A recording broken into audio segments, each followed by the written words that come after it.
Affaibli par l'âge, plusieurs années de cavale et de détention, Félicien Kabuga, 87 ans, a requis son droit à l'absence et n'est pas apparu ce 30 septembre pour sa première audience à La Haye, alors qu'il est accusé de faits graves commis dans son pays, le Rwanda, durant le sanglant épisode de 1994. Génocide, incitation directe et publique à commettre le génocide et crimes contre l'humanité sont les crimes reprochés à celui qui était identifié à l'époque comme un influent homme d'affaires rwandais. Entre le 6 avril et le 17 juillet 1994, les chiffres officiels estiment à environ 800 000 le nombre de personnes tuées sur la base tribale, majoritairement des Tutsis.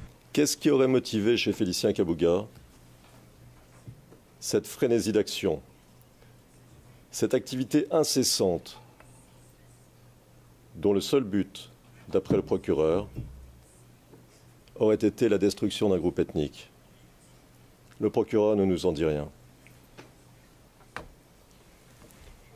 Pourquoi Félicien Kabuga, homme d'affaires prospère et respecté par tous, Hutu comme Tutsi, se serait-il conduit d'une façon telle qu'il aurait mis en péril toutes ses entreprises et sa famille? Dans les faits, Félicien Kabuga était membre du comité de création de la radio 1000 Collines, dont le rôle incitatif dans le génocide est depuis clairement établi. Membre influent du mouvement révolutionnaire national pour le développement, parti au pouvoir à cette époque au Rwanda, il était également président du Fonds de défense nationale, créé durant le génocide pour financer les actions de la milice Interamwe. Des accusations pour lesquelles il avait déjà plaidé non coupable durant une audience préliminaire en août 2022. Et après la mort du président Habyarimana, en quoi appeler, en pleine guerre, à la résistance devant l'avancée de l'armée du FPR, pourrait-il être considéré comme criminel? Et surtout, Monsieur le Président, Mesdames, Messieurs, en quoi Félicien Kabuga aurait-il été directement concerné par les propos de tel ou tel journaliste? Ces journalistes ne lui demandaient pas l'autorisation de diffuser leur message. Félicien Kabuga n'était pas le rédacteur en chef de la RTLM.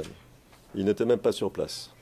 Le procès qui s'est ouvert ce 30 septembre est l'aboutissement d'une traque ardue durant plusieurs années, 25 ans précisément, de celui qu'on qualifie souvent d'argentier du génocide. En juillet 1994, il avait réussi à quitter le Rwanda pour la Suisse, devenant ainsi l'un des fugitifs les plus recherchés du génocide rwandais. Après des séjours au Zaïre, actuelle République démocratique du Congo, la police internationale met fin à sa cavale en 2020 à Paris en France, vers une tentative de réparation des dégâts causés par ce drame de l'histoire.